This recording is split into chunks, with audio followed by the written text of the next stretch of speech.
11 సీట్లకే పరిమితమైనప్పటికీ కూడా తిరిగి వచ్చి టీడీపీ కార్యకర్తల మీదే దౌర్జన్యాలు చేసి టీడీపీ కార్యకర్తల్ని చంపి మళ్ళా పైగా వాళ్ళ మీద ఏవో దాడులు జరిగిపోతున్నాయి, వాళ్ళ తాలూకా వాళ్ళు ఎవరు చంపేస్తున్నారని చెప్పి ఇక్కడెక్కడా ప్లేస్ లేనట్టుగా ధర్నా చేయడానికి ఢిల్లీ నడివీధుల్లో వెళ్ళి కూర్చొని మేము ధర్నా చేస్తామన్నా 11 మందితో వెళ్ళి కూర్చొని ధర్నా చేయడం అన్నది చూస్తూ ఉంటే చాలా విడ్డూరంగా అనిపిస్తుంది అధ్యక్ష.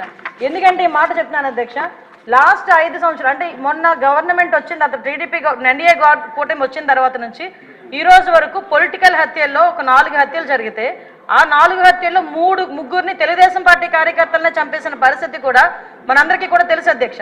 ఈ విషయాన్ని కూడా చాలా క్లియర్గా మేమందరం కూడా ప్రెస్లో కూడా చెప్పడం జరిగింది, విత్ క్రైమ్ నెంబర్స్ నేనైతే ఇవ్వడం జరిగింది అధ్యక్ష. ఇవన్నీ పక్కన పెడితే ఇప్పటికీ కూడా చాలా మంది తెలుగుదేశం పార్టీ కార్యకర్తల మీద వైఎస్ఆర్సీపీ నాయకులు సోషల్ మీడియాలో దాడి చేస్తున్నారు, వ్యక్తిగతంగా దాడులు చేస్తున్నారు, వాళ్ళ ఆస్తుల మీద దాడులు చేస్తున్నారు. అంటే ఇప్పటికీ కూడా అంటే ఎందుకు చెప్తున్నానంటే వాళ్ళు తిరిగి మేము చేస్తున్నామని చెప్పి టీడీపీ వాళ్ళు చేస్తున్నారు, జనసేన వాళ్ళు చేస్తున్నారు, బీజేపీ వాళ్ళు చేస్తున్నారని చెప్పి ఢిల్లీ నడివీధుల్లో కూర్చొని 36 మంది పొలిటికల్ హత్యలు జరిగినాయని ఎంత సిగ్గు లేకుండా మాట్లాడుతున్నారో ఒకసారి మనం కూడా ఆలోచించుకోవాలి అధ్యక్ష. ఇది రాష్ట్ర ప్రతిష్టకు సంబంధించిన విషయం అధ్యక్ష. ఈరోజు 45 రోజుల్లోని ఒక ప్రతిపక్ష హోదా కూడా లేని ఒక ఎమ్మెల్యే, ఒక ప్రతిపక్ష సంబంధించిన ఎమ్మెల్యే ఢిల్లీ దగ్గరికి వెళ్ళి 36 హత్యలు, రాజకీయ హత్యలు జరిగినాయి అంటే ఢిల్లీ మీడియా అడిగింది 36 మంది పేర్లు ఉన్నాయని అడిగితే కనీసం పేర్లు కూడా చెప్పడానికి ఇష్టపడక, పేర్లు లేవు కాబట్టి చెప్పలేక పక్కకి వెళ్ళిపోయే పరిస్థితి. ఈరోజు మేము అడుగుతున్నాం, అరే 36 హత్యలు జరుగుతున్నాయని అడుగుతున్నావు, ఎక్కడికో వెళ్ళి మాట్లాడుతున్నావు, అసెంబ్లీ సమావేశాలు జరుగుతున్నాయి అక్కడికి వెళ్ళి ధర్నా చేసావు, ఈ రోజు ఇక్కడికి ఆల్రెడీ నువ్వు అమరావతి వచ్చావన్న సంగతి ఇక్కడ మా అందరికీ తెలుసు. ఈ రోజు వచ్చి అసెంబ్లీలో కూర్చొని ఆ 36 మంది వివరాలు ఇచ్చే దమ్ము లేదా నీకు? ఈరోజు ఆ 36 మంది వివరాలు మాకు ఇచ్చి దాని మీద ఎంక్వైరీ చేయించుకునే దమ్ము లేదా నీకు? ఈరోజు అసెంబ్లీ సాక్షిగా అడగాల్సిన వాటిని పక్కన పెట్టుకొని ఎక్కడో ఢిల్లీలోకి వెళ్ళి రాష్ట్ర ప్రతిష్టను దెబ్బతీసే విధంగా, రాష్ట్రం మీద రక్తమరకలు అంటినట్టుగా వాటి అన్నిటికీ కూడా ఫోటో ఎగ్జిబిషన్ ఒకటి పెట్టి దాన్ని చాలా ఏమార్చి అక్కడ వాళ్ళని ఏదో రకంగా పెట్టుబడులు రాకుండా, పరిశ్రమలు రాకుండా అడ్డుకోవడానికి ఒక కుట్రపూరితమైన వాతావరణాన్ని సృష్టించడానికి మాత్రమే చేస్తున్నాడు అధ్యక్ష.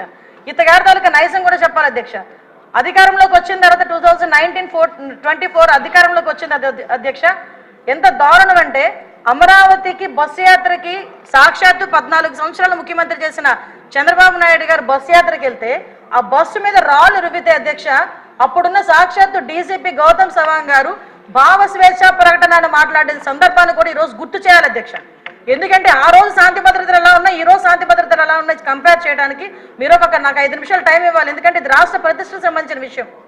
ఆ రోజు ఆత్మకూరులో ఒక ఊర్లోని ఒకరిని వెలివేస్తే, ఒక గ్రూప్ ఆఫ్ పీపుల్ని వెలేస్తే వాళ్ళ దగ్గరికి వెళ్ళడానికి వెళ్తే సాక్షాత్తు ముఖ్యమంత్రి 14 సంవత్సరాలు ముఖ్యమంత్రి చేసిన వ్యక్తి ఇంటి దగ్గరికి వెళ్ళి ఆ గేట్లకి తాడులు కట్టారు అధ్యక్ష.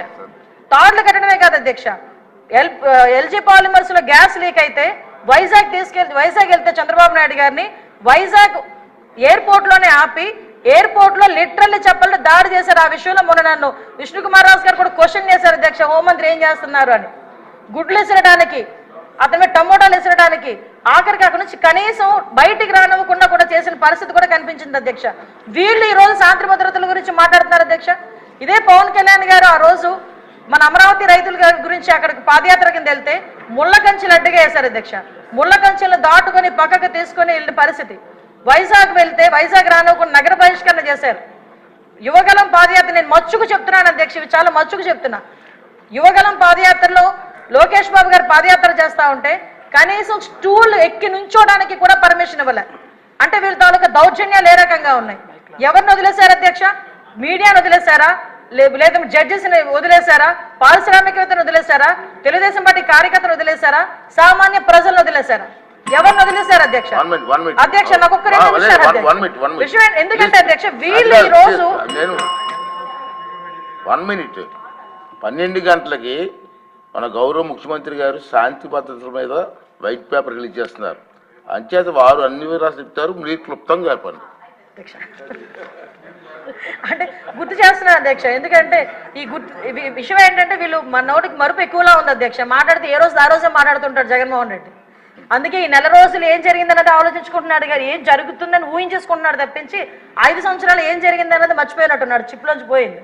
ఒకటి అధ్యక్ష, ఈ రోజు నేను ఎందుకు చెప్తున్నానంటే అధ్యక్ష, ఇన్ని చెప్పి నేను ఒకటే డిమాండ్ చేస్తున్నాను అధ్యక్ష, ఎక్కువ టైం కూడా తీసుకోండి. నేను ఇటువంటి భయానక వాతావరణం సృష్టించే 5 సంవత్సరాలు ఇంట్లోంచి బయటికి రావడానికి కూడా భయపడి ప్రజల్ని భయభాంతులు చేసి వాళ్ళ భూముల్ని లాక్కొని ఓవరాల్గా చెప్పాలంటే నవ్వుని కూడా మర్చిపోయేటట్టుగా చేసే 5 సంవత్సరాలు ఈ రోజు ఈ 45 రోజుల్లో ఏదో ఉపద్రవం వచ్చేస్తుంది, రాష్ట్రపతి పాలన పెట్టేయండి అని చెప్పి తప్పుడు సమాచారాన్ని గవర్నర్ గారికి అదేవిధంగా ప్రధానమంత్రి గారికి రాష్ట్రపతి గారికి ఇవ్వడానికి తప్పుడు సమాచారంతో జంతర్ మంతర్ దగ్గర ధర్నా చేసేదంటే ఒకసారి నేను ఇక్కడ డిమాండ్ చేస్తున్నాను అధ్యక్ష. ఇందాక పయోల్ కేశవ్ గారు కూడా రిక్వెస్ట్ చేశారు, నేను రెడీగా ఉన్నా, హోంమంత్రి రెడీగా ఉన్నా చర్చించడానికి, మీరు రండి అని. నేను ఇన్వైట్ చేస్తున్నా మళ్ళా పులివెందుల ఎమ్మెల్యే గారిని, రెండు ఒకసారి మీరు ఎమ్మెల్యే కదా, అసెంబ్లీ సమావేశాలు జరుగుతున్నాయి కదా, 36 హత్యలు అని చెప్పారు కదా, ఒక హోంశాఖ మంత్రిగా నేను రిక్వెస్ట్ చేస్తున్నా మిమ్మల్ని రెండు ఒకసారి చర్చించుకుందాం. 36 మంది పేర్లు ఎవరైతే ఇవ్వండి, ఆ పేర్లు డీటెయిల్స్ ఇవ్వండి. ఆ డీటెయిల్స్ ఇస్తే నేను మా డిపార్ట్మెంట్ వాళ్ళకి పంపించుకొని వాళ్ళ మీద యాక్షన్ తీసుకుంటాం, ఫర్దర్గా జరగకుండా చూసుకునే కార్యాచరణ చేస్తాం. అలాగని తప్పుడు సమాచారం ఇచ్చినట్టు దానికి తేలితే మేము ఏ చర్యలు తీసుకున్నా కూడా మీరు కూడా యాక్సెప్ట్ చేయాలి. దానికి యాక్సెప్ట్ చేసే ఉద్దేశం ఉంటే డెఫినెట్గా మీరు మాకు చెప్పండి.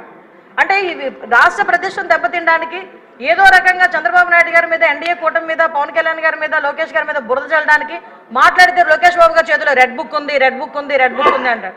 అరే రెడ్ బుక్ గురించి నీ కార్యకర్తలే పట్టించుకోవట్లేదు, నీకు మాత్రం నిద్ర రావట్లేనట్టుంది రెడ్ బుక్ గురించి ఆలోచించుకుంటా ఉంటే. విషయం ఏంటంటే ఆ రెడ్ బుక్ అనేది అవినీతి చేసిన వాళ్ళు, తప్పుడు పనులు చేసిన వాళ్ళ గురించి. ఈరోజు భుజాలు తడుముకుంటున్నారు, నాకు అర్థం కావట్లే. దయచేసి ఒకటే చెప్తున్నాను అధ్యక్ష, ఇటువంటి చవకబారు ఆరోపణలు గవర్నమెంట్ మీద చేసి చవకబారు ప్రశ్నలు వేసి రాష్ట్ర ప్రతిష్టను దెబ్బతీయకుండా ఉండే పరిస్థితి పులివెందుల ఎమ్మెల్యేకి రావాలని మనస్ఫూర్తిగా కోరుకుంటూ సెలవు తీసుకుంటాను అధ్యక్ష. అందరికీ ఇది చెప్తండి, వచ్చిన అవరు సుదీర్ఘంగా సాగింది. మధ్యాహ్నం 12 గంటలకి మన సీఎం గారు శాంతి భద్రతలపై శ్వేతపత్రాన్ని రిలీజ్